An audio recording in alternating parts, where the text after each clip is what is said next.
There is something deeply satisfying about noticing something that was never meant to be easy to find. A number painted so small you need to pause the frame. A ship barely visible in the corner of a crowded hangar. A line of dialogue tucked between explosions that only makes sense if you have seen a film from 40 years ago. A piece of furniture in the background of a scene that came straight from a Stanley Kubrick film made before most of the cast was born. These are the little gifts hidden inside Star Wars, placed there with care by directors, writers, prop builders, and visual effects artists who wanted the people paying close attention to feel rewarded. They wanted someone, somewhere to see it, and they knew that someone would. The galaxy far, far away is one of the most carefully constructed fictional universes ever put on screen. Every corner of every frame has been considered. Every background alien, every half-glimpsed ship, every barely audible piece of dialogue exists because a choice was made. And within all of that deliberate construction, there are layers beneath layers, secrets hiding inside secrets. References folded into other references, stretching back across decades of storytelling and stretching forward through projects that had not even been imagined when the original films were first released. Tonight, we are going to move through all of it together. Slowly, carefully. The way you would walk through a museum after it closes, when the lights are low and the world outside has gone quiet, and you have all the time you need to stand in front of something wonderful and really look at it. There is no rush here, no test at the end, just the stories, the hidden things, and the quiet pleasure of knowing. Let yourself settle in. Let the familiar feeling of this place wash over you. And if sleep finds you somewhere in the middle of all of this, that is exactly where it is supposed to find you. The word Easter egg, when applied to hidden messages and references in film and media, carries with it an implication of reward. An Easter egg hunt is not a chore. It is a game played between the people who hid things and the people looking for them, and the delight lives on both sides. The person who hid a number on the back of a helmet got to carry a small secret for years, decades, sometimes forever. The person who finds it gets the brief electric sensation of being in on something that most people are not. Star Wars is uniquely good at this game because it has been playing it longer than almost any other franchise, and because it was designed from the beginning by people whose instinct was to fill the world with more than was strictly necessary. George Lucas did not build a minimal universe. He built an enormous one, and then he put more inside it than the stories required, because he understood that a world that rewards looking is a world that invites return visits. People have watched these films hundreds of times, thousands, for some of the most devoted. They do not return only for the story, though the story is there.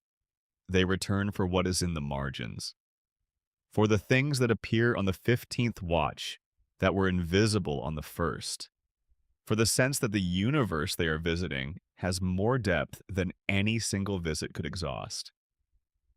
This is the design intention behind every Easter egg in the franchise. Not to trick the audience or to confuse them or to make them feel excluded if they miss the reference. The intention is to make the world feel bigger than its edges, deeper than its surface, more interesting than any casual pass-through could reveal. The Easter eggs are proof that someone cared enough to make the edges worth looking at. If you are already feeling cozy, drop a comment letting us know what time it is and where in the world you are watching from tonight. And if this is your first time here, consider subscribing. We do this regularly. Part 1. The number that started everything. Before we go anywhere else, we need to begin with a number. A specific, unassuming string of 4 digits that appears in nearly every piece of Star Wars media ever created, and whose presence connects the entire franchise back to a single moment in George Lucas's life before any of it existed. The number is 1138. To understand why that number matters, you have to go back to 1971. George Lucas was a young filmmaker who had just completed his first feature film. It was a strange and quiet and genuinely haunting science fiction story about a dystopian society built underground, where human beings were forced to suppress their emotions with mandatory medication, controlled by faceless machine police, and identified not by names, but by letters and numbers. The protagonist of that film was known only as THX-1138. Played by Robert Duvall in one of the most unsettling performances of that era, THX-1138 was a man trying to remember that he was still a person. The film did not make much money. It was not embraced warmly by audiences who had no idea what to make of something so cold and so strange and so uncompromising. But it mattered enormously to Lucas.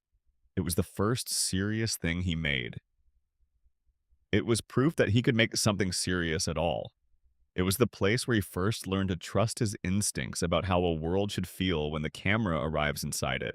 And so when he went on to make Star Wars 6 years later, he tucked that number inside it like a stone in his pocket. Something to carry with him, something to remember where he came from.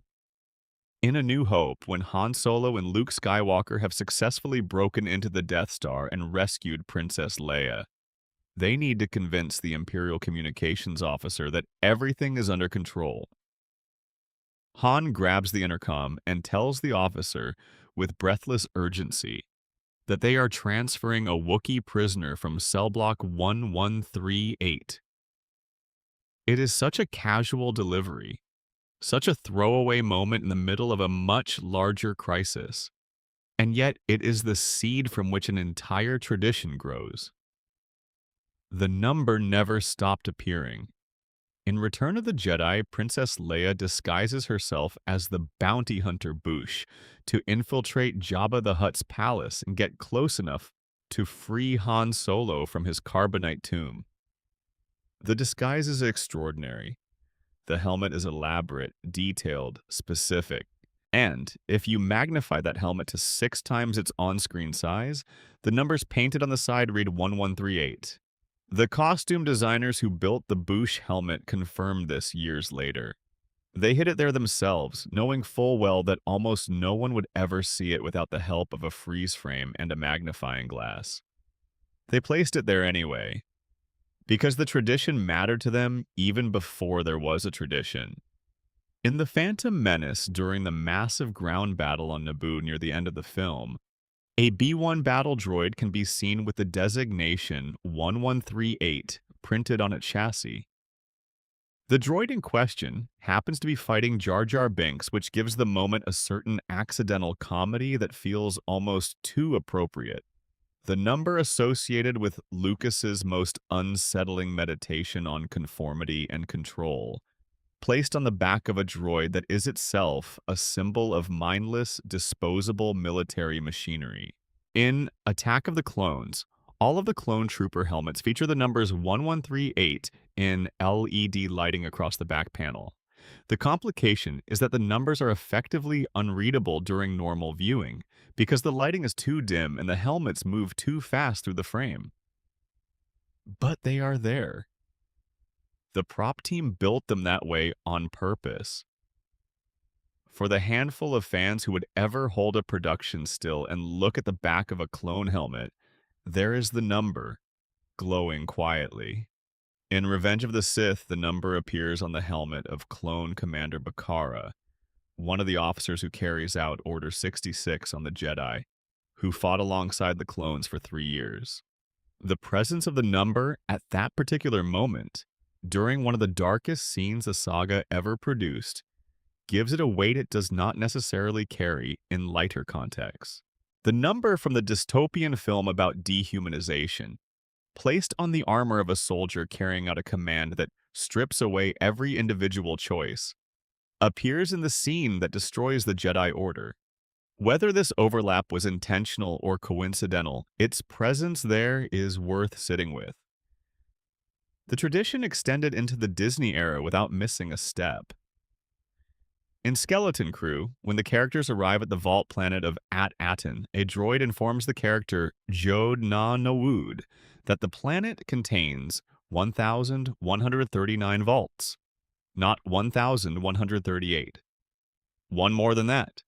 The showrunners have discussed this as a deliberate choice, a way of acknowledging the tradition while also inserting the new series into the sequence, adding one to the count, creating a sense that the story is still growing past what came before. Skeleton Crew exists in the Star Wars universe, and the universe acknowledges it by giving it its own version of the number. There is something genuinely moving about that when you sit with it. Here's a number from a film most people have never seen, from a time before anyone knew what George Lucas was capable of. Pressed quietly into the armor of a clone trooper and painted onto the helmet of a princess, dressed as a bounty hunter and spoken aloud in the corridors of a Death Star. A reminder, repeated endlessly across decades, of where this all began. Part 2. A bad feeling about this. If 1138 is the franchise's oldest running signature, then the phrase has a bad feeling about this is its oldest running voice. It appears in every single theatrical Star Wars film. Every one. And in many of the television series as well. It has been spoken by Luke Skywalker, Han Solo, Leia Organa, C-3PO, Obi-Wan Kenobi, Anakin Skywalker, Qui-Gon Jinn, and Maz Kanata. In The Last Jedi, BB-8 delivers a robotic version of it through a series of rapid electronic beeps that Poe Dameron translates with exasperation. In Solo, the line is given to the Millennium Falcon itself, in the form of the ship's onboard navigational AI, L3-37, who merges with the ship's computer and delivers the phrase through its own electronic voice. The ship that would carry Han Solo through decades of improbable survival said it first. In Revenge of the Sith, the line appears in the very first minutes of the film, when Obi-Wan Kenobi is looking out at the enormous space battle above Coruscant from inside a small starfighter. The scale of what they are flying into finally lands on him. Anakin, characteristically, responds with enthusiasm rather than caution. And they fly in anyway. It is one of those phrases that does not become less meaningful through repetition. If anything, it deepens. Because each time it appears, it carries the weight of every previous time someone said it in a moment of dread that turned out to be entirely justified. The galaxy far, far away is a place where bad feelings tend to be correct. Every time someone says the line and the audience recognizes it, there is a brief suspension between knowing the formula and discovering how, specifically, the bad feeling will be confirmed this time. The line first appeared in the original 1977 film, spoken by Luke Skywalker as the Millennium Falcon approaches the space where Alderaan used to be before the Death Star reduced it to drifting fragments. Luke looks out the viewport and says it so quietly that it almost disappears beneath the score. But it does not disappear. It settles into the fabric of the franchise and refuses to leave. In Rogue One, the line is delivered by K2SO, the reprogrammed Imperial security droid who has developed something like a personality through the process of being freed from his original programming. When K2SO says he has a bad feeling about a particular situation, there is a gentle humor in it because K2SO says most things with a kind of offhand bluntness that makes the familiar phrase feel freshly honest. He is not performing dread. He is reporting it like a sensor reading. His bad feelings are diagnostic. Maz Kanata says the line in The Force Awakens while the Millennium Falcon is spinning helplessly through a debris field. She says it with remarkable calm, the way someone says it, when they have been in enough tight spots to know that saying it aloud does not make the bad feeling go away, but it does make it slightly more bearable to share. The phrase has also made the journey outside the franchise entirely. In Indiana Jones and the Temple of Doom, Indiana Jones himself says it. The line belongs to the shared creative DNA of George Lucas's output. pass between his fictional universes the way a phrase passes between friends who keep using the same expression because it keeps being true. Each time the line appears, it creates a thread, a stitch connecting this moment to every other moment in the saga where someone stood at the edge of something awful and named what they felt. It is, if you look at it a certain way, the most human thing in the entire franchise. Not the Force, not the lightsabers, not the sprawling lore of ancient civilizations and Sith prophecies, just a person saying quietly that they sense something is wrong and being right. Part 3, the original trilogy and where the treasure hunt began. The original trilogy arrived before the concept of a shared cinematic universe was even a possibility that anyone had articulated. When A New Hope opened in 1977, there was no established tradition of hiding things in films for obsessive audiences to find. The Easter egg as a cultural concept was only just beginning to emerge in interactive media. George Lucas was doing something that did not quite have a name yet. He was building a world that felt lived in. And part of making something feel lived in is making it feel like there are things happening at the edges of the frame that the camera just happened to catch. Things that were not staged for the audience's benefit. Things that were always there. In A New Hope, when Han Solo and Luke Skywalker dress as stormtroopers and attempt to pass through the Death Star without attracting attention, their disguise lasts just long enough for them to create an entirely different kind of problem. What most audiences miss in the chaos of that sequence is the number Luke provides to the officer at the communications terminal. Cell block 1138, not a random number. The same 4 digits from George Lucas's first film, pressed into the most iconic space station in cinema, carried there in Han Solo's panicked improvisation. The bounty hunters assembled on the bridge of an Imperial Star Destroyer in The Empire Strikes Back to hunt the Millennium Falcon represent one of the franchise's most prolific sources of background detail. Among them is IG-88, the skeletal assassin droid whose design became immediately iconic.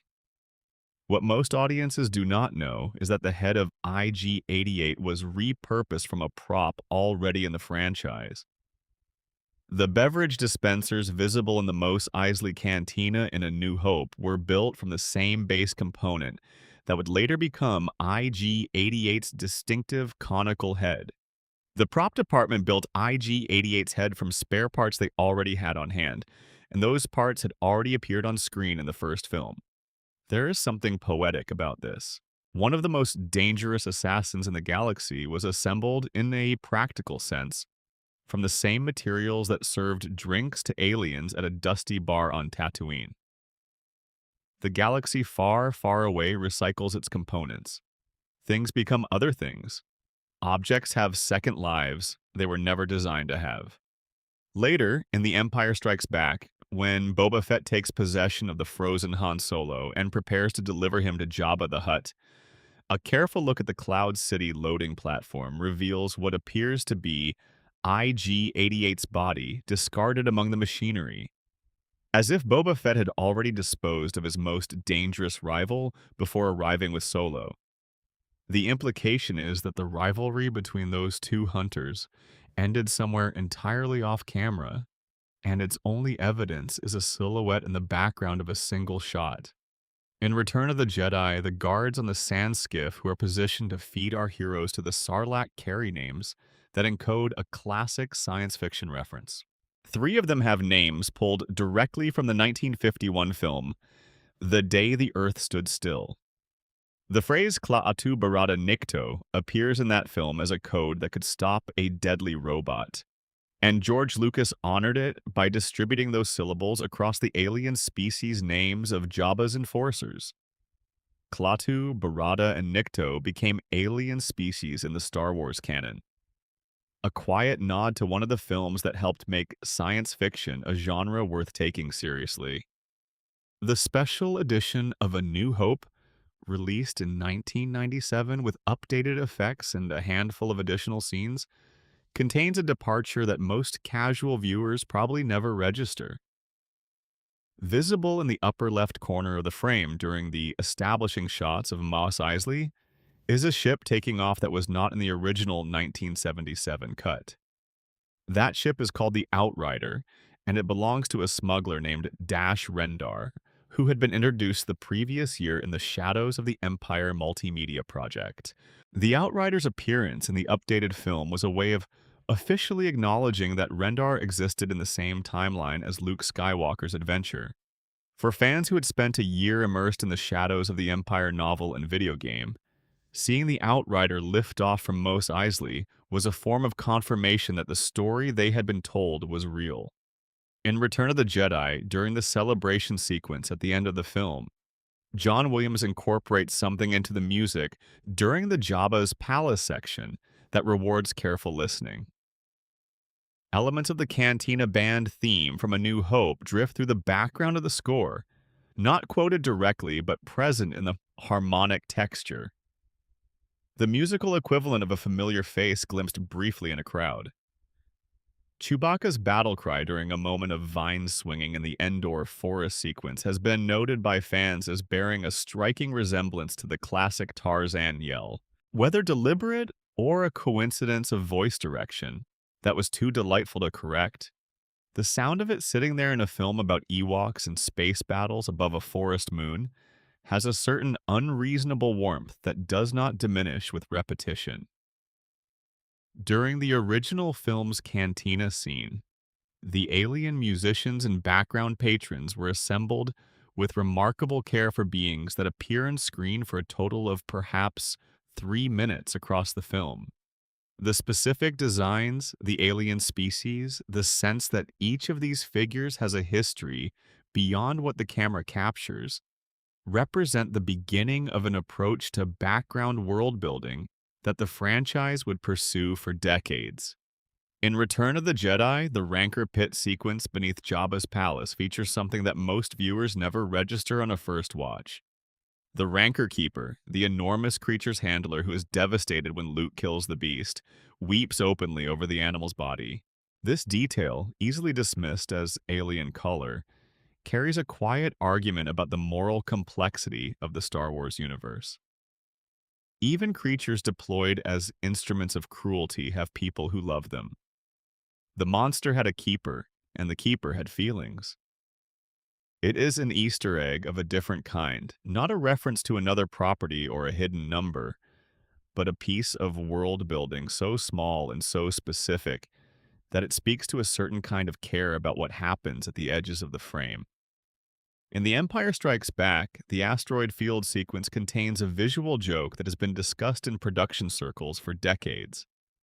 When Han Solo flies the Millennium Falcon into what turns out to be a large asteroid cave, the Falcon has to navigate past a number of bizarre debris shapes. One of those shapes, visible for only a few frames in one of the establishing shots of the asteroid field, appears to be a potato, an actual potato, tumbling through space alongside the other digital and physical models that made up the asteroid sequence. Whether this was a deliberate placement or an artifact of the hasty effects work that characterized the production of The Empire Strikes Back has never been officially confirmed.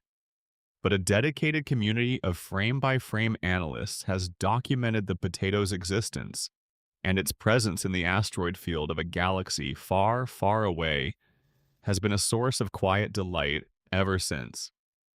In A New Hope, the garbage chute sequence where Luke, Leia, Han, and Chewbacca are almost crushed in the Death Star's trash compactor contains a Dianoga, the single-eyed creature that pulls Luke underwater briefly before the walls begin closing in. The creature is seen for only a moment, is never explained, and is never seen again in that film. It became one of the original trilogy's most beloved pieces of unexplained world building, and it eventually appeared again in Star Wars Rebels, in the Clone Wars, and in multiple expanded universe materials. The creature that grabbed Luke Skywalker's leg in the first film's most anxious sequence turns out to have an entire species history, a taxonomy, a place in the ecosystem. The background detail that needed no explanation eventually acquired one, because the franchise has a habit of going back to things it only touched once and asking what they were really about. The Millennium Falcon has a set of exhaust ports on its rear section that are visible in multiple shots throughout the original trilogy. The design of these ports has been analyzed by generations of model builders, and the general consensus is that they incorporate components from World War II aircraft model kits. The production design team for A New Hope built the Falcon from whatever they had available, including surplus model parts that were originally designed to represent real military hardware from a conflict 20 years before the film was made. The most iconic spacecraft in science fiction was assembled in part from fragments of real history, and the model kit components visible in its design are a kind of Easter egg that was never intended as one. They were just there, repurposed and painted and photographed, and they became part of something that would outlast everything they were originally built to represent. Part 4. The prequels, where Lucas hid himself and his world.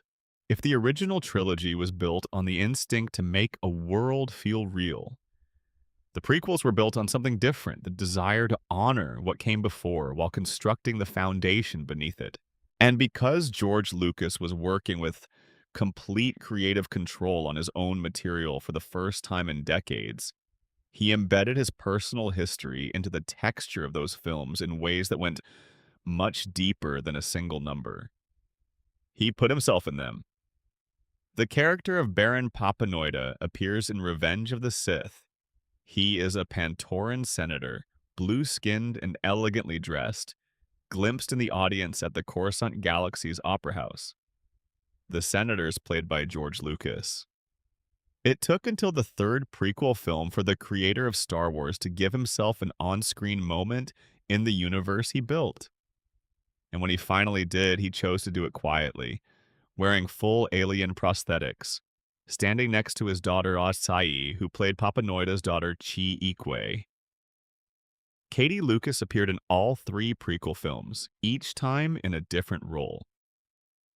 In The Phantom Menace, she was Ami, one of the Tatooine children who played with young Anakin Skywalker outside the slave quarters.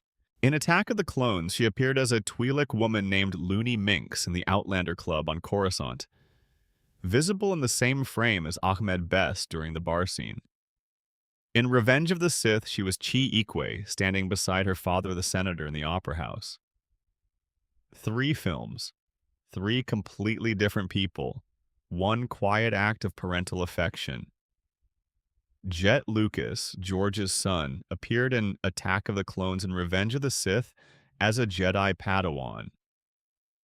In the third film, during Order 66, the Padawan that Jet Lucas plays fights back.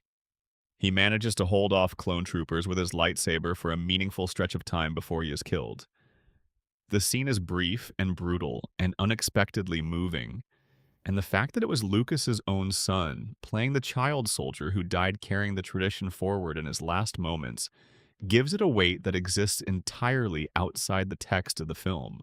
In Watto's junkyard on Tatooine in The Phantom Menace, among the broken droids and scattered mechanical components that fill the background of the negotiation scene, there is an EVA pod. The same model of EVA pod used by the crew of the Discovery One in Stanley Kubrick's 2001: A Space Odyssey. The prop team sourced the actual 2001 pod and placed it in the background of the junkyard where it sits behind Watto and Qui-Gon Jinn during their conversation about Anakin's fate. It is entirely recognizable if you know what you are looking at. For those who do, it is a gesture of respect from one landmark science fiction film to another, compressed into a piece of background clutter on a fictional desert planet. The Phantom Menace also contains one of the franchise's most beloved cross-universe references. In the sequence where the Galactic Senate is in session, 3 representatives of a very familiar species can be spotted in the lower left of the chamber. They are gray-skinned, large-headed, enormous-eyed beings who are unmistakably the species of E.T., the extraterrestrial. Their character name in the expanded material encodes the reference. The senator is called Greblips, which is Spielberg spelled backwards. George Lucas and Steven Spielberg had been friends and creative collaborators for years, and Spielberg had placed Yoda in a Halloween scene in E.T. as a tribute to Star Wars. Lucas returned the gesture by making the species of E.T. official members of the Galactic Republic, Palpatine supporters no less, which gives the reference a gently unsettling edge. The presence of the Asogian delegation in the Senate confirms, if you accept it as canon, that E.T.'s homeworld exists somewhere in the same galaxy as Coruscant and Tatooine and Dagobah. It means that when E.T. pointed at the sky and said home, he was pointing somewhere out among the stars that had also produced Jedi Knights and Sith Lords and a man named Anakin Skywalker. This is almost certainly not meant to be taken seriously. But the fact that it is technically visible on screen is the kind of thing that rewards a particular type of viewer enormously. Attack of the Clones contains a background Easter egg so brief that many dedicated fans have only confirmed it by slowing the film to single frames. During the speeder chase through Coruscant's urban canyons, when Obi-Wan and Anakin are pursuing the shape-shifting assassin Zam Wesell through the layered air traffic of the city planet, a very small TIE fighter is visible in the background, pursuing a very small X-Wing. Neither ship would exist for decades from the point in the timeline where this scene is set. They are simply there, tucked into the background, visible for perhaps 3 or 4 frames. A small preview hidden inside a larger action scene, as if someone on the visual effects team could not resist putting a glimpse of the future into the middle of the past. In the same sequence, the Outlander Club contains a screen behind the bar where footage is playing. That footage is taken directly from the Nintendo 64 pod racing game, Star Wars Episode 1 Racer. The inclusion of gameplay footage on a background screen is both a practical shortcut for the visual effects team and a self-referential acknowledgement. In the fiction, pod racing is a real sport. The bar is showing footage of a race, the game that taught a generation of children what it felt like to fly a pod racer through the desert is playing on a screen in a nightclub on the city planet of the Republic. In Revenge of the Sith, at the end of the somber sequence where Anakin is lowered into the machinery that will transform him into Darth Vader, the camera pulls back from the medical table. The pattern of lights and structures around the table describes a shape that resembles, more and more as you look at it, the imperial crest that will define the aesthetic of the Empire for the next 20 years of in-universe history. Vader is being created, and the symbol of what he will serve is forming around him in the light and shadow of his own transformation. And in one of the most emotionally weighted Easter eggs in the entire franchise, Revenge of the Sith contains the Millennium Falcon. The most famous ship in the saga, decades before its most famous passengers would board it, can be spotted pulling into a Coruscant spaceport in the background of one shot. George Lucas himself confirmed that the ship visible in that shot is specifically the Millennium Falcon, then approximately 60 years old. A battered freighter with a storied past already behind it, about to gain the most storied future of any fictional spacecraft ever created, slipping in and out of frame during the final collapse of the Republic. One more prequel detail worth knowing. In The Phantom Menace, during the scene in Mos Espa where the main characters walk through the market district, a figure can be spotted in the background standing near one of the stalls. This figure is later confirmed in the Ultimate Star Wars reference book published in 2015 to be Quinlan Vos, a Jedi Master who would go on to become one of the most morally complex figures in the Clone Wars expanded material. He was simply there in the background of a scene from 1999, 15 years before his significance to the larger story was fully appreciated by anyone outside the comic book team that developed him. Part 5. Rogue One and the Stitching Together of a Galaxy. Rogue One, a Star Wars story, occupies a unique position in the franchise. It takes place directly before A New Hope. Its final scene connects literally and immediately to the opening of the 1977 film, so that if you played both movies back to back, you would pass from one to the other without any sense of gap. This gave the filmmakers both an extraordinary opportunity and an extraordinary responsibility. Everything in this film had to feel continuous with what came immediately after it, not just in story, but in texture and detail and the accumulated weight of 40 years of world building. They used that opportunity in ways that still reward careful viewers. The most elaborate Easter egg sequence in Rogue One is devoted to the animated series Star Wars Rebels, which, by the time the film was released, was in its third season and had built a devoted audience through years of following a small group of people aboard a ship called the Ghost.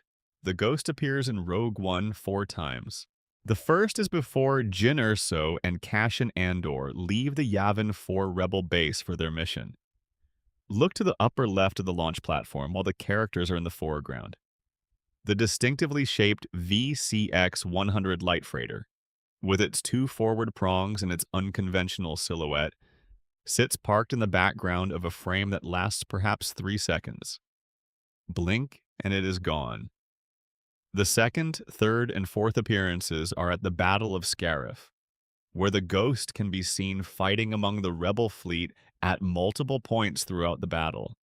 Dave Filoni, the showrunner of Rebels, was on the Rogue One set during the filming of these sequences and worked with the production team to ensure the Ghost's appearance was consistent with where the animated show stood at that point in its timeline. Over the Yavin 4 public address system, a voice calls for General Syndulla to report. Filoni confirmed that this reference is to Hera Syndulla, captain of the Ghost, who by this point has achieved the rank of general. For viewers who had watched her start as a small cell leader navigating the early days of an empire that did not yet fully understand what resistance looked like, hearing her name announced over a base-wide intercom as a general was quietly devastating. And then there is Chopper, the orange, cantankerous, beloved C-1-1 OP astromech droid who was as central to Rebels as any of the human characters. During the sequence where a communications officer runs to alert Mon Mothma about the situation developing on Scarif, Chopper rolls across the left side of the frame in the background. His electronic muttering is audible beneath the scene. He is visible for perhaps 2 seconds. The crew from Rebels were allowed to film this cameo on the Rogue One set themselves, and Filoni has said that of all the connective tissue between the two productions, Chopper's appearance is the one he is most personally attached to. 2 veterans of the Mos Eisley Cantina scene from A New Hope make an appearance in Rogue One that functions as a small, precise piece of geography. Cornelius Evazan and Ponda Baba, the pair who threatened Luke Skywalker at the bar in 1977, appear briefly on the streets of Jeddah City during Jyn and Cassian's infiltration of the occupied Holy City. Given that they end up on Tatooine in A New Hope, which takes place shortly after, their presence on Jeddah establishes that both of them were on a sacred city when the Empire tested the Death Star's power on it, managed to survive, and ended up in a cantina on a desert planet picking fights with strangers. Their implied journey between those 2 moments belongs to a universe that extends well past the edges of any frame. The holographic projection of the Death Star plans that Jyn Erso discovers on Scarif had to be recreated frame by frame from the original 1977 design, because the original animation no longer existed in any recoverable form. The visual effects team at ILM reverse-engineered the appearance of the plans from the film itself, essentially rebuilding 40-year-old wireframe animation from nothing, so that when those plans appear in Rogue One and then appear again moments later in A New Hope, they match exactly. You would never know the 2 were made 39 years apart. And within the film itself, a small file visible among the Death Star schematics on Scarif is labeled hyperspace tracking, a reference to the technology that shocks Resistance engineers in The Last Jedi when they discover the First Order has cracked the problem of following ships through hyperspace. The Empire was working on this problem decades earlier. Jin runs her hand over the file label and keeps moving. The audience does not need to understand what they are looking at, but the information is there for the people who come back to check. The ending of Rogue One moves directly into A New Hope. The last major sequence of the film involves Darth Vader moving through a corridor of rebel soldiers, cutting them down one by one while the disc carrying the Death Star plans is passed from person to person, and finally through a closing blast door. The sequence builds a direct physical bridge between the two films. The disc that Jyn Erso died to acquire is the disc that will eventually reach Princess Leia, and then R2-D2, and ultimately end up inside the droid that Obi-Wan and Luke Skywalker encounter at a dusty stall on Tatooine. In the final frames of Rogue One, Princess Leia turns to the camera holding that disc. She is played not by Carrie Fisher, but by a digitally de-aged actor. Because Carrie Fisher is the Leia of 1977 in this moment. 18 years old and just beginning what will become the central story of her life. She is asked what is on the disc, and she says, "Hope." The word is the subtitle of the next film in the chronological sequence. It was always the answer. The Easter egg is an understanding that when she says hope, she means a new hope, and that the film is completing a circle that the franchise drew 40 years ago. The connection between these two films is the most fully realized piece of cross-film storytelling in the franchise, and it turns the Easter eggs that live within it into something more than references. They become architecture. The things hidden in Rogue One are the foundations that A New Hope stands on, and recognizing them makes both films feel more structurally sound, more carefully built, more like the work of people who understood that the things you hide in a story are often the things that hold it together. Part 6. The Clone Wars and the Easter Eggs of a Longer Canvas. The Clone Wars animated series, which ran from 2008 through 2020 across 7 seasons, had more time and more episodes than any other Star Wars production to hide things in its backgrounds and dialogue. It also had something the films did not always have, the specific attention of a single creative vision sustained over a very long period, under the direct involvement of George Lucas himself for much of its run. The result was a series that embedded itself so thoroughly into the mythology of the franchise that its Easter eggs often feel less like surprises and more like foundations. Things you discover in Clone Wars that make you understand the films differently when you return to them. In the city of Coruscant's underworld, a laundromat is briefly visible in the background of a scene from the 7th season. Written on a sign near the entrance in Orabesh, the fictional Star Wars alphabet that fans have spent decades translating, is the designation Level 1313. Level 1313 is not just a location. It is the title of a Star Wars video game that was publicly announced in 2012, was in development for several years, and was canceled when Disney acquired Lucasfilm in 2013. The game would have followed a young Boba Fett through the criminal underworld of Coruscant's lowest levels. Its cancellation left a gap in the canon that various projects have gestured toward without filling. The presence of the level's name in a background sign is the show's way of honoring something that almost existed. In that same final season, when Ahsoka Tano is trying to reach Rex as the clones begin to turn on their Jedi commanders under Order 66, she tells the droid R7 to try Anakin Skywalker's personal passcode to unlock a sealed report. The code is 8108. These 4 digits refer to the date August 10th, 2008, the premiere date of the Clone Wars film that launched the series. Dave Filoni embedded the origin point of the show into one of its most desperate and heartbreaking sequences. The show's birthday, hidden in a password used at the moment everything is falling apart.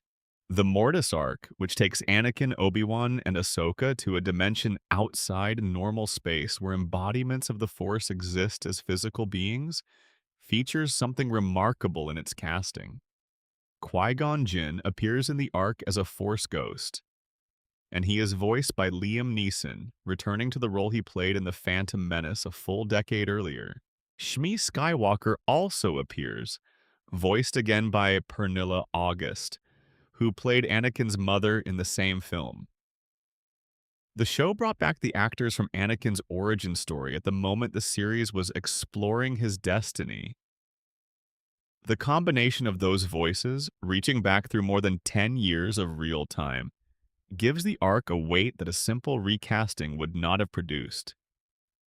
In the episode Lair of Grievous, which introduced General Grievous to the Clone Wars animated continuity, a cowardly young Padawan appears briefly in the background. He is designed to look disheveled and anxious. He runs from danger. His name is Shah-Agi. This is a direct reference to Shaggy Rogers from the Scooby-Doo franchise. Series director Genndy Tartakovsky confirmed the reference directly. The most anxiety-prone recurring character in Saturday morning cartoon history has a Jedi parallel who faces General Grievous with exactly the level of composure you would expect. In the same episode, Mace Windu performs an action that is lifted almost directly from one of Indiana Jones's most recognizable recurring movements. Mace slides under a closing door while escaping, then reaches back at the last second to retrieve his lightsaber before the door seals completely. In Raiders of the Lost Ark, Indiana Jones famously slides under a closing stone gate and turns back to grab his hat at the last moment. The shot, the movement, and the object retrieved are all structurally identical. A Jedi Master in an animated Star Wars show paying tribute to the archaeologist who shares a creative father. In the episode involving Duchess Satine of Mandalore, the walls and public spaces of Sundari contain murals executed in a style immediately recognizable to anyone who has spent time looking at 20th century Western art. The murals are painted in the manner of Pablo Picasso's Guernica, specifically the fractured perspective and anguished figures of that painting's representation of modern warfare. The choice to place Picasso's visual language on the walls of a pacifist society surrounded by warriors who wish to reclaim a violent heritage is not accidental. Someone in that episode's art department understood what Guernica was and why it belonged in a place like Sundari. In the Clone Wars episode involving Wat Tambor, the Separatist commander's collected treasures include the Ark of the Covenant from Raiders of the Lost Ark. In a separate episode, a trophy visible inside a Ubrikian floating fortress is the Crystal Skull from Indiana Jones and the Kingdom of the Crystal Skull.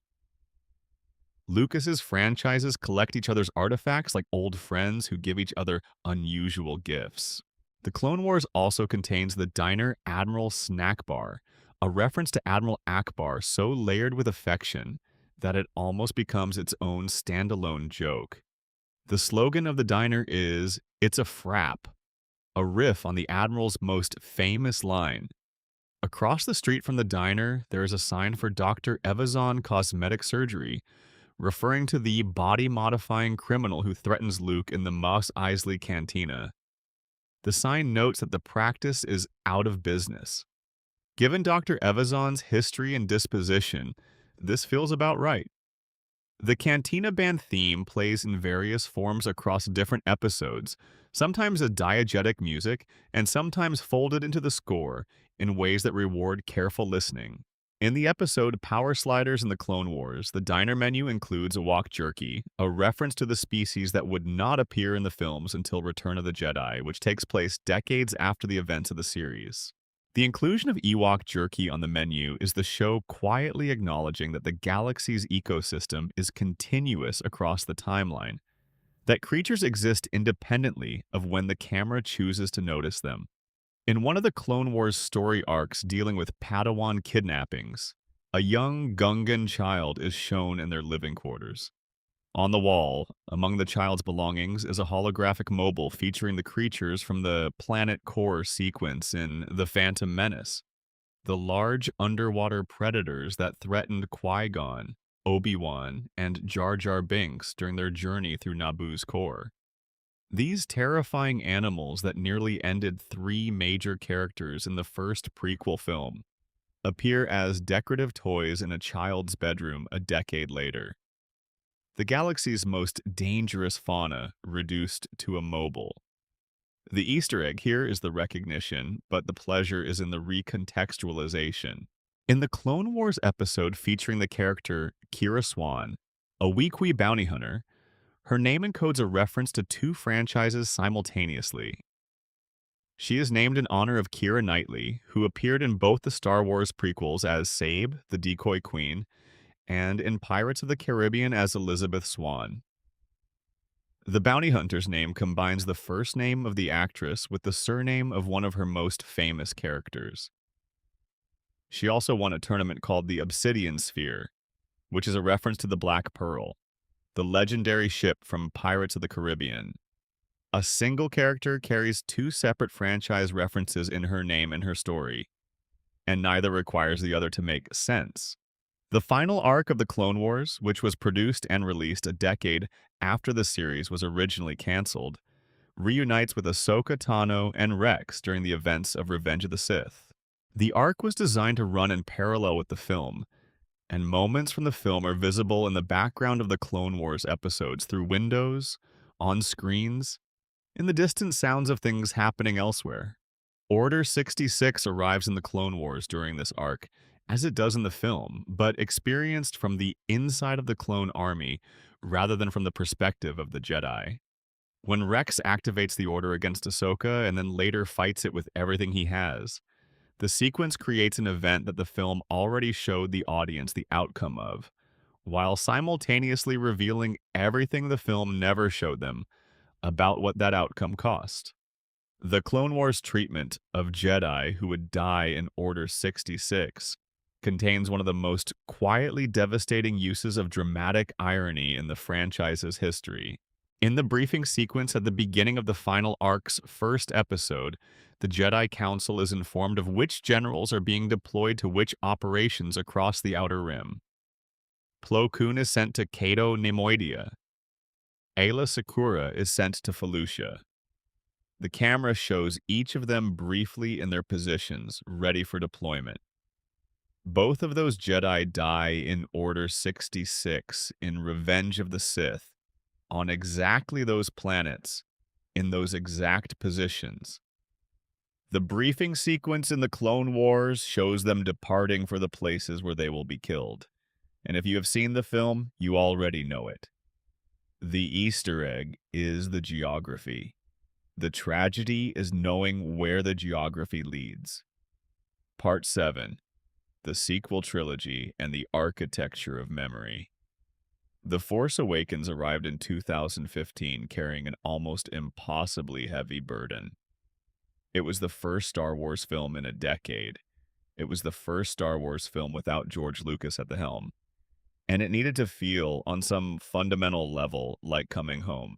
J.J. Abrams chose to build that feeling in part through an architecture of deliberate echo. Not just story parallels, but specific, precise details dropped throughout the film that rewarded the people who had spent the preceding decades memorizing the original trilogy. Princess Leia's cell number in A New Hope was 2187. When Finn defects from the First Order at the beginning of The Force Awakens, his stormtrooper designation is FN2187. He later takes the name Finn from those numbers, collapsing his entire identity into a reference to the cell that held one of the rebellion's most important figures. The first three letters of his chosen name are a small window into the story he does not yet know. The training remote that Luke uses in A New Hope, the small floating sphere that fires painful blasts of energy at students learning to deflect with a lightsaber, can be spotted aboard the Millennium Falcon in The Force Awakens. Finn picks it up, examines it, and sets it down again without knowing what it is. To him, it is junk. To anyone who grew up with the original trilogy, it is the object that served as Luke Skywalker's first lesson in trusting something he could not see. The Dejaric table aboard the Millennium Falcon, where Chewbacca and R2-D2 played in A New Hope, still works in The Force Awakens.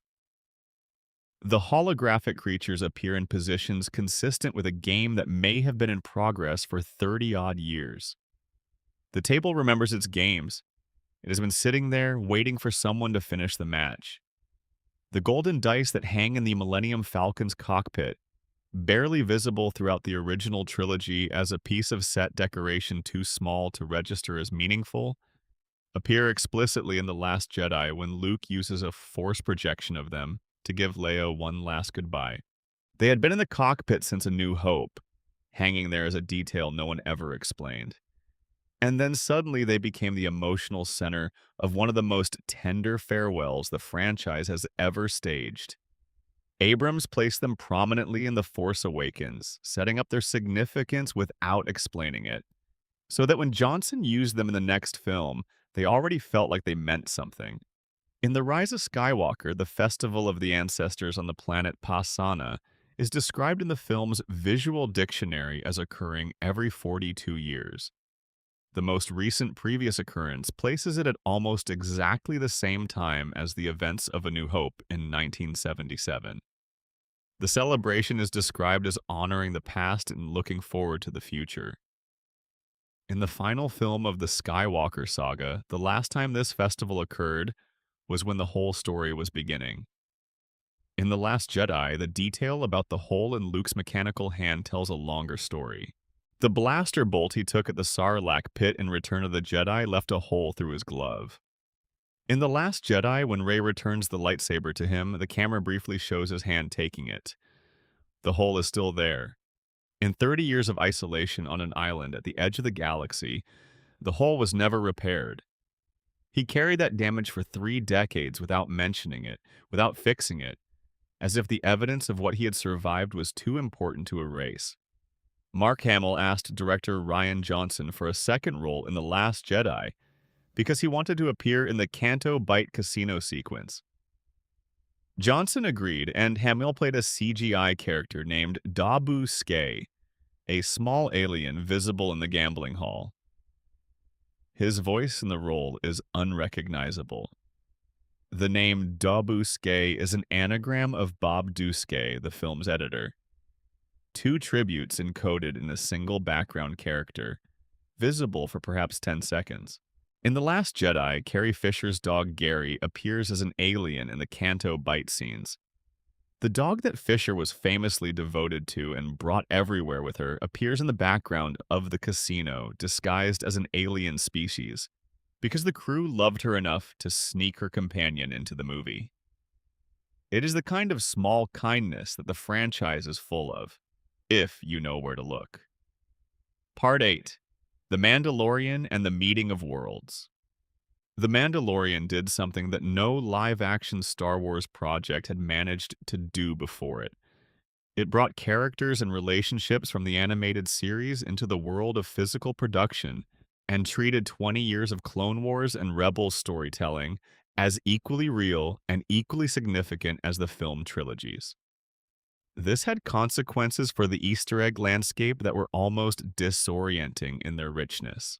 Bo-Katan Kryze walks into The Mandalorian's second season wearing her distinctive owl eye helmet, carrying her entire history with her, and she is played by Kati Sackhoff, who voiced her in the animated series for nearly a decade.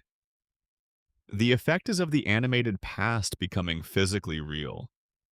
She moves through real corridors, stands in real ship interiors, speaks with a voice that has become inseparable from the character's identity. For viewers who had watched her character evolve from an extremist to a reluctant leader, her appearance in live action felt like a form of confirmation that the animated stories were real. The Mandalorian third season's second episode ends with an image that had been building since Boba Fett's armor first appeared in The Empire Strikes Back in 1980.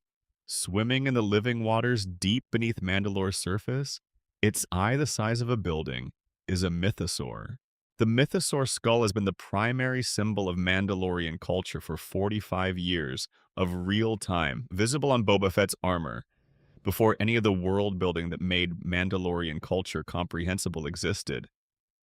It was always there as a symbol. And in The Mandalorian, the creature itself, thought extinct for centuries, turns out to still be alive in the deepest part of its world, waiting.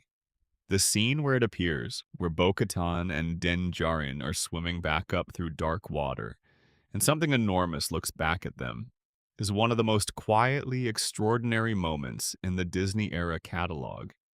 And its meaning is almost entirely dependent on decades of accumulated lore that most casual viewers would not be able to articulate, but they feel it anyway. R5-D4 has one of the most quietly moving arcs in the franchise's secondary material. In A New Hope, he is the droid that Luke and Uncle Owen initially purchase from the Jawas before his motivator fails, and R2-D2 is sold instead. The short story The Red One, published in the anthology From a Certain Point of View, revealed that R5 deliberately sabotaged his own motivator. He had the Force sensitivity to understand that R2-D2 needed to reach the Lars homestead. He sacrificed his chance at another life, his chance at freedom, so that the more important story could continue. In The Mandalorian's third season, R5-D4 works in Peli Motto's garage on Tatooine. He comes along on the mission to Mandalore. He proves himself capable and brave in a crisis. The character who spent A New Hope standing by the side of a road while other droids were loaded onto a ship gets, decades later in real time, his own adventure. Ahmed Best spent years living with the weight of having played Jar Jar Binks in the prequel trilogy. The character became one of the most divisive figures in Star Wars history. The response from fans was disproportionate and genuinely harmful. And Best has spoken with remarkable candor about how seriously it affected his life. The Mandalorian's fourth episode of its third season reveals that the Jedi who rescued baby Grogu during Order 66, who fought through clone troopers with a child in his arms on the worst night in Jedi history, is Kelleran Beck, played by Ahmed Best. The community's response was almost universally joyful. The man they had treated so poorly was given a hero. A Jedi who moved beautifully through combat, who made the right choices under impossible pressure, who protected a child when the entire order was being destroyed. His return to the franchise 25 years after the reception that had wounded him was one of the most genuinely moving moments in recent Star Wars history. The Purrgil, the space whales glimpsed by Grogu drifting through hyperspace in The Mandalorian's third season premiere, are creatures from Star Wars Rebels. They are the same species whose involvement in the Rebels finale sent Ezra Bridger and Grand Admiral Thrawn hurtling through space to an unknown location. Their appearance in The Mandalorian is a quiet reminder that the Rebel story is not finished, that somewhere out in the galaxy those characters are still waiting to be found. The Mandalorian's first season contains a detail in its very first episode that only lands on a second or third watch. The Armorer, the enigmatic figure who crafts Mandalorian armor for members of the Covert, says things throughout her appearances that take on additional meaning once you understand more about Mandalorian history and culture. In her early scenes, she speaks of the way with an authority that suggests she carries knowledge the other characters do not have access to. Her forge, her function, and her position within the Covert are all carefully designed to evoke the Mandalorian cultural tradition of the Armorer as a keeper of heritage. For viewers familiar with the expanded universe history of Mandalore, her role in the Covert is not just a practical one. It is a living continuation of something ancient.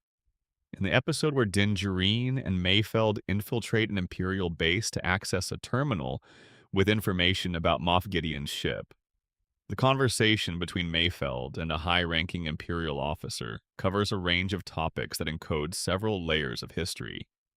The officer discusses the Battle of Burnin Khan, an engagement from the final days of the Empire that appears in the novel Battlefront: Twilight Company. The officer has survived things that the wider Star Wars narrative does not directly address, and Mayfeld's response to the conversation, his visible discomfort followed by action, suggests that the price of the Empire's campaigns extended further than any single battle. The Easter egg here is the name of the battle and its specific origin in the prose fiction, but the deeper resonance is in how the exchange uses that history to reveal character. The child that Grogu is still developing at 50 years old, still essentially an infant by his species standards, makes his Force powers feel qualitatively different from those of trained Jedi. When he lifts the Mudhorn to protect Din Djarin in the first season, the exertion clearly overwhelms him. He falls asleep immediately. His abilities are real and enormous, but they cost him in a way that adult Force users have long since moved past.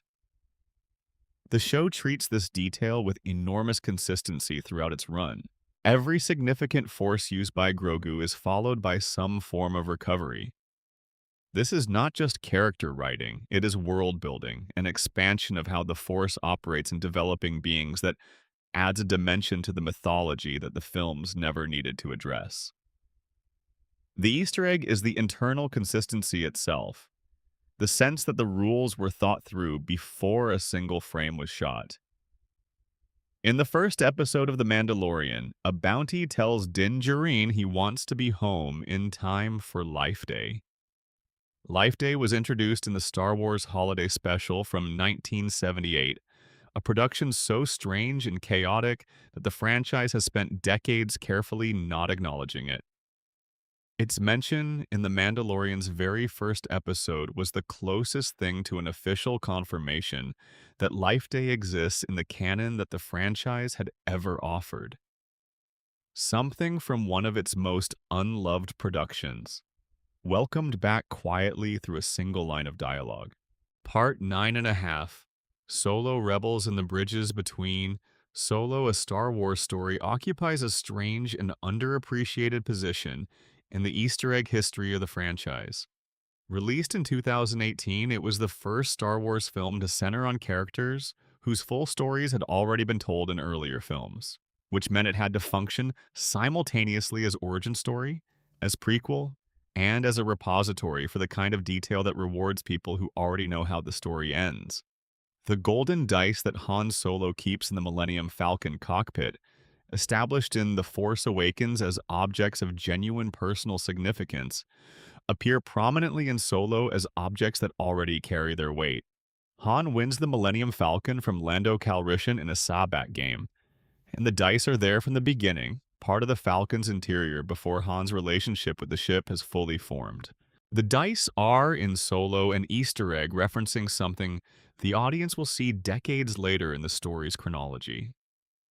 The timeline is inverted.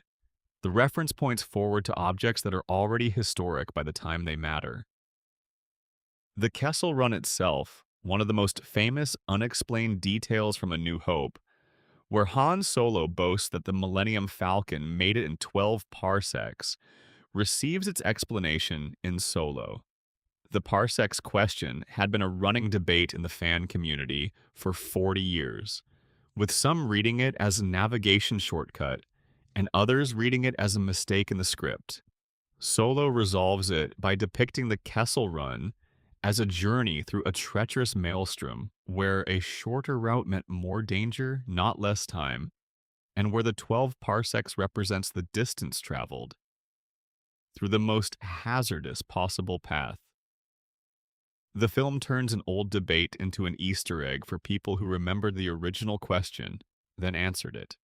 Among the items in the collection of Dryden Voss, the crime lord at the center of Solo's story, is the golden idol from Raiders of the Lost Ark, the same prop that appears in Luthen Rael's gallery in Andor. The golden idol has, across two separate Star Wars productions, appeared in two separate fictional locations, which raises the question of which fictional criminal currently owns it and whether the Star Wars galaxy has an in-universe auction house where George Lucas's artifacts change hands. In Rebels, the Star Wars animated series that ran from 2014 to 2018, the Ghost ship that later appears in Rogue One is introduced. The design of the Ghost, its distinctive VCX-100 configuration, is built to look like a spacecraft that has been in service for years before the audience encounters it. Every scratch and panel and mismatched repair tells the story of a ship that has been doing difficult work for a long time. When the Ghost appears in Rogue One and then is visible again in the background of A New Hope, the ship's age and wear are continuous across productions made decades apart. The vessel carries its years with it. The character of Saw Gerrera, who appears in Rogue One as a radical rebel leader who has been fighting the Empire for years, was first introduced in the Clone Wars as a young resistance fighter on Onderon. He was a teenager in the Clone Wars. He is an old man broken by decades of conflict in Rogue One. The same character, aged and changed by the same war, crossing from animation to live action, across a span of story that covers most of a human lifetime.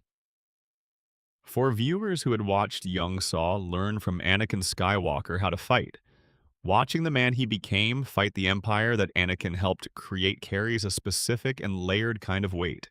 Andor arrived as something that had not quite existed in the franchise before. A Star Wars story genuinely uninterested in delivering traditional fan service. Showrunner Tony Gilroy was explicit about this approach. This was not going to be a show about Jedi or lightsabers. It was going to be a ground-level thriller about the cost of Empire and the beginning of Resistance. This made Andor's Easter eggs feel different. They were earned through restraint rather than abundance. Every reference landed harder because the show was clearly not trying to collect them. The password Cassian Andor uses to identify himself to an Imperial defector in the second season's opening episode is Kafrene.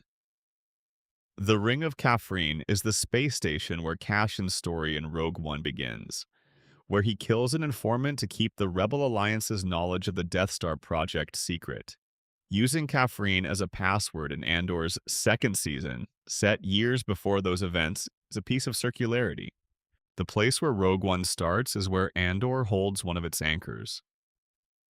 Luthen Rael's gallery on Coruscant functions simultaneously as an antique shop, a front for Rebel operations, and a museum of galactic history. Among the items visible throughout the seasons is a Twi'lek Kalikori, the clan heirloom representing a family's accumulated ancestral history, first introduced in Star Wars Rebels in connection with Hera Syndulla's family. The Kalikori in Luthen's collection hints at the depth of his network and his familiarity with the galaxy's many cultures. The Kalikori is described in Rebels as something that cannot be bought or sold, only passed down within the family that created it. The fact that Luthen has one in his gallery raises questions that the show does not directly answer. How did he acquire it? What does it mean that a sacred family object is sitting in an antique gallery on Coruscant, among artifacts that Luthen has gathered over a lifetime of moving through the galaxy's shadows? The presence of the object in that context is deliberately ambiguous, and it rewards the viewer who knows what they are looking at enough to sit with the ambiguity rather than moving past it. Also in Luthen's gallery, if you look carefully at the shelves and display cases, is the golden idol from Raiders of the Lost Ark. An object from a completely different fictional universe, one made by George Lucas and Steven Spielberg, but set in an entirely separate continuity, sitting on a shelf in an antique shop in the Star Wars galaxy. Whether this is an accident of prop availability or a deliberate joke about the nature of collecting, the golden idol sits there with the same calm authority it always has.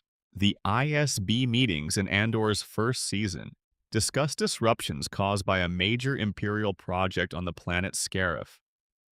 This is the first time Scarif is mentioned in a Star Wars production set before Rogue One. The planet exists in the story years before the Rebel Alliance knows to go there, embedded in the bureaucratic language of Imperial administrative reports, building toward its moment with the slow patience of something that has been growing for a long time. Season 2 works methodically toward Rogue One, and the connections tighten as it progresses. Intelligence documents mention Galen Erso and the laboratory on Eadu. The Gorman massacre, depicted in the season, was mentioned in dialogue in Rogue One as a historical atrocity that radicalized rebel sympathizers. The hyperspace tracking project discussed by ISB officials connects to the technology that shocks Resistance engineers in The Last Jedi. The things being built and broken in Andor resolve decades later, in other stories, in other voices. The Easter eggs in Andor are often structural rather than visual. They are not hidden ships in the background. They are threads of causality laid across multiple productions, where what you are watching is the origin of something you have already seen. The delight is retroactive. The joke lands before you heard the setup, and landing it requires the show to have trusted you, to remember a film you saw years ago well enough to recognize the connection when it arrives in a completely different format, told from a completely different perspective in a completely different register. That trust is itself a form of Easter egg. The show betting that you were paying attention and being right. Part 10, The Lucasverse, where Star Wars and Indiana Jones overlap. George Lucas did not only make Star Wars, he also produced the Indiana Jones films of Steven Spielberg. The two franchises exist in separate fictional universes, but the overlap between their creators produced a steady stream of affectionate cross-contamination that both men appear to enjoy enormously. In 1981's Raiders of the Lost Ark, when Indiana Jones descends into the Well of Souls to recover the Ark of the Covenant, the hieroglyphics carved into the columns around him contain the unmistakable silhouettes of R2D2 and C3PO. They appear in a row of painted figures, as if the ancient Egyptians had encountered the droids and committed them to stone. This was Spielberg's gift to Lucas, the most beloved droids in cinema placed into the most iconic action sequence of 1981, hidden where almost no one would find them. That same column also contains, slightly more prominently, a figure that resembles Princess Leia, carved in the manner of an Egyptian relief. A rebel princess and her mechanical companions immortalized in ancient stone in the middle of a completely different story. In Indiana Jones and the Temple of Doom, the name of the club where the opening sequence takes place is Club Obi-Wan. Not subtle. A nightclub named after one of cinema's most beloved Jedi Masters, placed at the center of the action in the sequel to the film where Spielberg had already immortalized his friend's droids. In The Phantom Menace, during the pod race sequence on Tatooine, the camera pans across the enormous crowd of species gathered to watch. In the stands, visible for a few frames, is a figure in Indiana Jones's characteristic costume and distinctive hat. Lucas placed his other great hero in the crowd to watch one of the most spectacular sequences in the prequel trilogy. In the Clone Wars, a Jedi in the episode Lair of Grievous performs a movement lifted directly from Indiana Jones. Mace Windu slides under a closing door while escaping, then reaches back at the last second to retrieve his lightsaber before the door seals. In Raiders of the Lost Ark, Indiana Jones famously slides under a closing stone gate and turns back to grab his hat at the last moment. The shot, the movement, and the object retrieved are structurally identical. A Jedi Master in an animated Star Wars show paying tribute to the archaeologist who shares a creative father. Part 11. Sound, Screams, and the Invisible Easter Eggs. Not all Easter eggs are visual. Some are sonic. And one of them is so ubiquitous across not just Star Wars, but the whole of popular cinema that it has become a kind of inside joke shared between sound designers across the industry for the better part of a century. The Wilhelm scream is a single recorded vocal performance.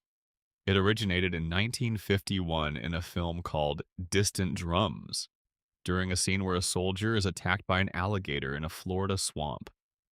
The scream was captured and archived by the studio. It was reused in a film called The Charge at Feather River, when a character named Captain Wilhelm is shot with an arrow. It was that second use that gave the effect its name. The scream spent the following 2 decades living quietly in studio archives. It might have stayed there indefinitely if not for Ben Burtt, the sound designer responsible for essentially the entire sonic identity of Star Wars. Burt found the Wilhelm scream in the archive and recognized it as a piece of audio history.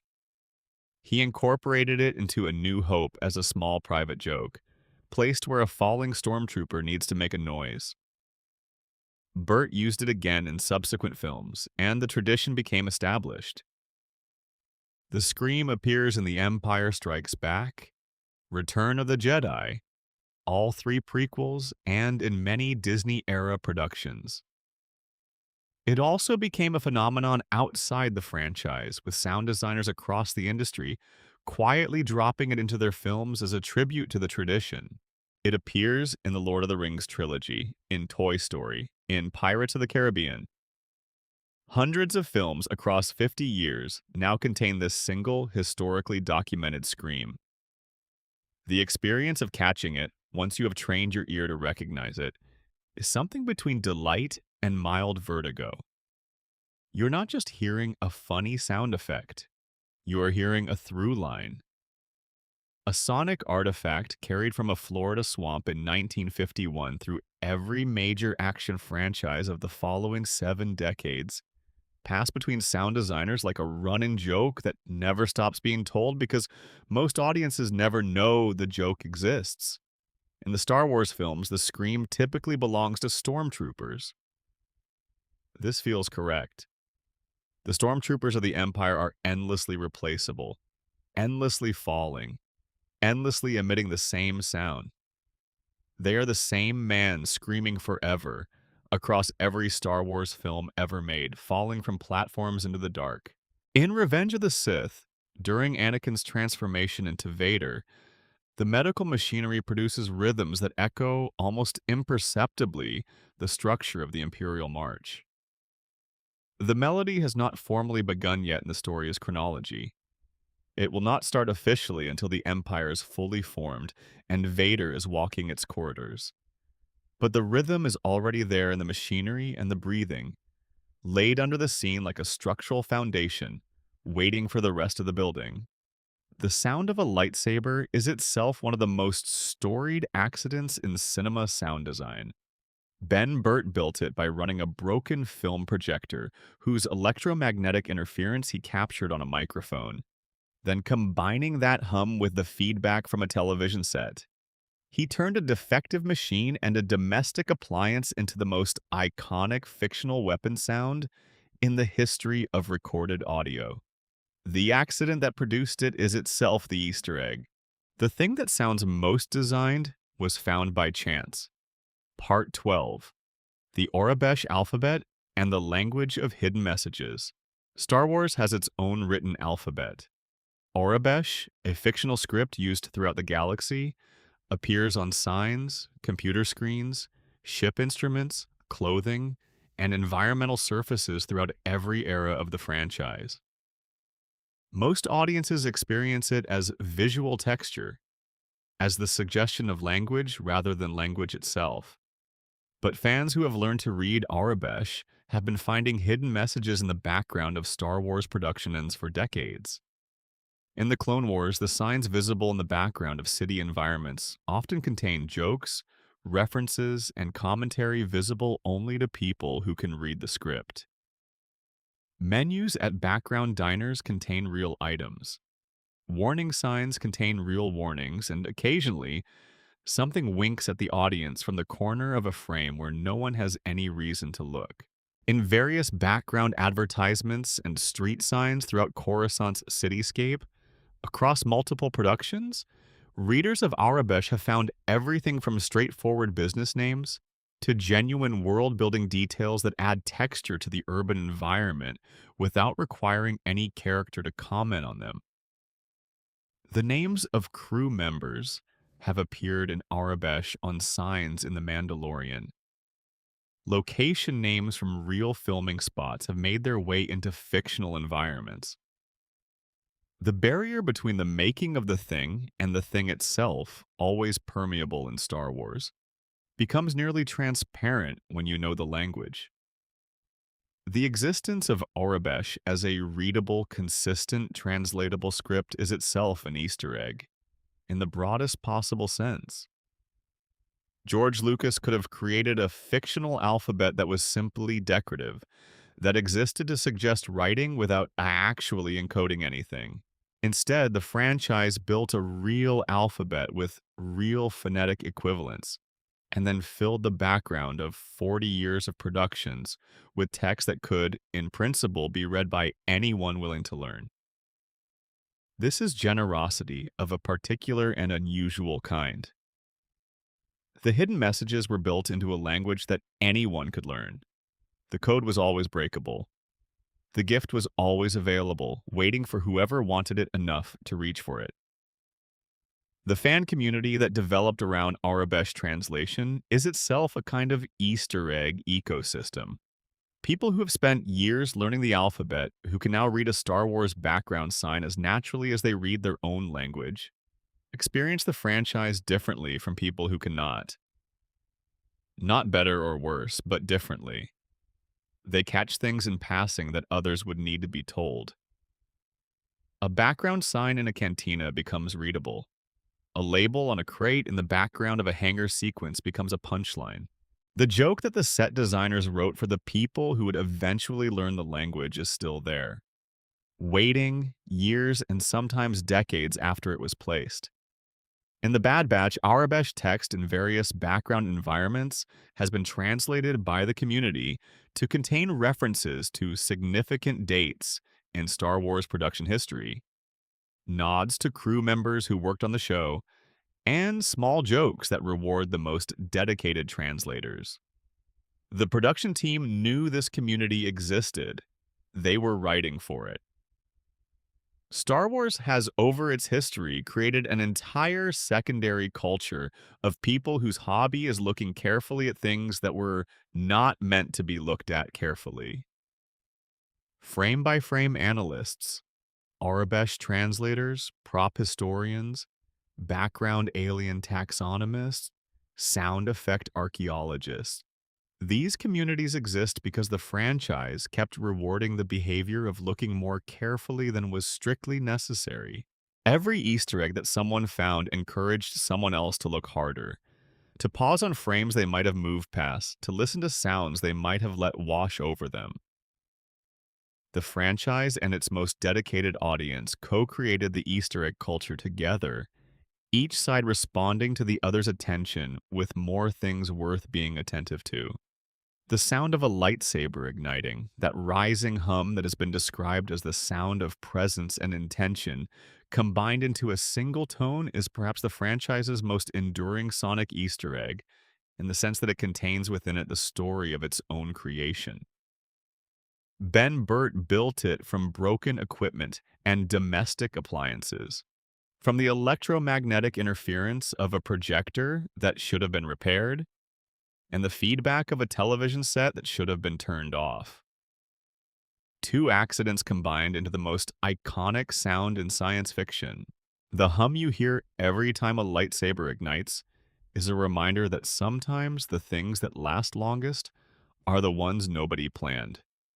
Part 13. The connections you carry forward.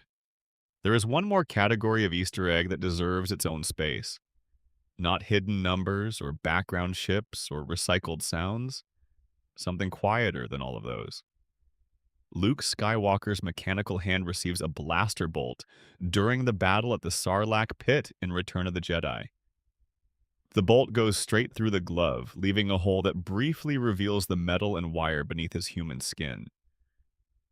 It It is a moment of vulnerability that the film moves past quickly. In The Last Jedi, Rey comes to Luke on Ahch-To and returns the lightsaber.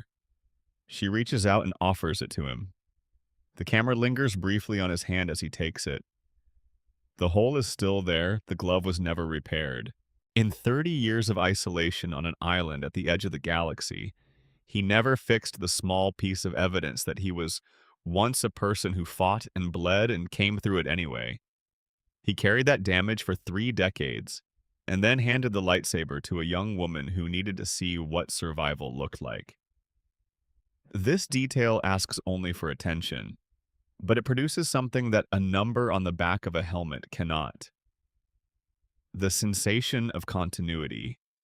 The sense that Luke Skywalker existed between the end of Return of the Jedi and the beginning of The Last Jedi, that he did not simply wait in storage until the plot required him. He lived. He carried his damage. He kept the evidence. The way Rey's costume in The Rise of Skywalker echoes Leia's from A New Hope is another version of this principle. Chief costume designer Glyn Dillon confirmed in the film's production materials that the hood of Rey's outfit was based on Leia's hood from the original film. If you accept the fiction, Rey deliberately styled herself on Alderaanian fashion, on the look of a princess from a destroyed world who chose to fight rather than grieve. The clothing is an act of inheritance, a young woman putting on the shape of a woman she loved and lost, carrying her memory in the silhouette. Chewbacca's gold dice in the Falcon, Leia's white dress echoed in Rey's robes, the training remote still floating in a dusty compartment, the hole in Luke's glove, the mythosaur still swimming in the water beneath a supposedly dead world. These are the things that persist, the things that say that time passed and mattered and left its mark, the things that reward a certain kind of attention with the feeling that all of this is connected, that the story is one story, that the people in it were real enough to leave evidence of their existence in the fabric of the world they move through. The deeper Easter eggs in Star Wars are the ones that honor the principle that time passes, that it leaves marks, and that those marks deserve to still be there 20 years later when the camera finally looks for them again. The galaxy does not forget. The hole in the glove is still there. The ship from the original trilogy is still parked in the background. The number from the first film Lucas ever made is still written on the back of every helmet. Consider what it means that a prop team building clone trooper helmets in the early 2000s took the time to program LED lighting on the back of those helmets to display a 4-digit number that would be invisible to most viewers even in a freeze frame. They did this work. They went to that effort. And the only reason they would is because the tradition mattered to them, because being part of the chain of people who had carried this particular piece of the franchise's identity forward felt worth the time and effort it cost. Consider what it means that Dave Filoni coordinated with the Rogue One production team to ensure that when Hera Syndulla's name is called over the PA system of the Rebel base on Yavin 4, the title she is given is consistent with where her character's arc stood in the animated series. He did not need to do this. No casual viewer would know the difference. But the careful viewer, the one who had watched Hera grow from a cell leader into a general over the course of multiple seasons of an animated series, would feel the confirmation of it in a way that went beyond the information itself. Consider what it means that a costume designer building the Bouche disguise for Princess Leia put the number 1138 on the side of the helmet at a size that would require a 6-fold magnification to read. They were not trying to be discovered. They were continuing a conversation with a tradition they had inherited, adding their voice to it in a language that only a very specific kind of listener would ever hear. These choices accumulate. They build something. Not a single monument, but 1,000 small acts of care directed at a future audience that these creators could not fully imagine but clearly believed would exist. People who would care enough to look. People who would pause the frame, people who would sit in the dark at whatever time it is where you are and let a story about hidden things become a way to feel less alone in the particular kind of love that comes from caring about a fictional universe more than you can easily explain. Neither do we forget. Part 14. Why we look. There's a reason that Easter eggs in Star Wars feel different from Easter eggs in most other franchises. It is not simply that there are more of them, though there are. It is not simply that the franchise has been running long enough for the accumulated references to create a kind of archaeology, though they have. It is that the person who started all of this was someone who understood the value of hiding things. George Lucas was a filmmaker before he was a franchise architect. He thought in images and sounds and the specific texture of a world that felt like it existed before the camera arrived and would continue to exist after the camera left. The HX1138 references were not marketing. They were a man pressing his thumb into wet clay, evidence that he had been here, that this thing had passed through his hands. Every designer who hit a number on the back of a helmet, every compositor who placed a familiar ship in the corner of a frame, every sound editor who loaded a 50-year-old scream into a new scene, every animator who put Guernica on the walls of Mandalore was participating in something that started with that impulse. The impulse to leave something for someone who was paying close enough attention. There is something generous in that, and something profoundly human. Easter eggs are made for a specific kind of audience. The kind that watches closely, that sits with things, that finds meaning in detail. They are not for everyone. They are for whoever stays in the room after the credits roll. Whoever rewinds, whoever thinks, while everyone else moves on, that there might be something worth looking at more carefully. And there is always something worth looking at more carefully. The galaxy far, far away was built by people who cared, who wanted it to hold up under scrutiny, who wanted the background to reward the person who looked at it instead of past it, who left little notes in places most people would never find, not because they expected to be discovered, but because hiding the note was itself the act of caring. There are people who worked on these films and shows who never saw their contributions discovered. A prop assistant who placed a specific item in a specific corner of the frame, knowing the shot would move through too fast for most people to register it, who spent months or years hoping that someone, somewhere had caught it. The work of placing an Easter egg is an act of faith.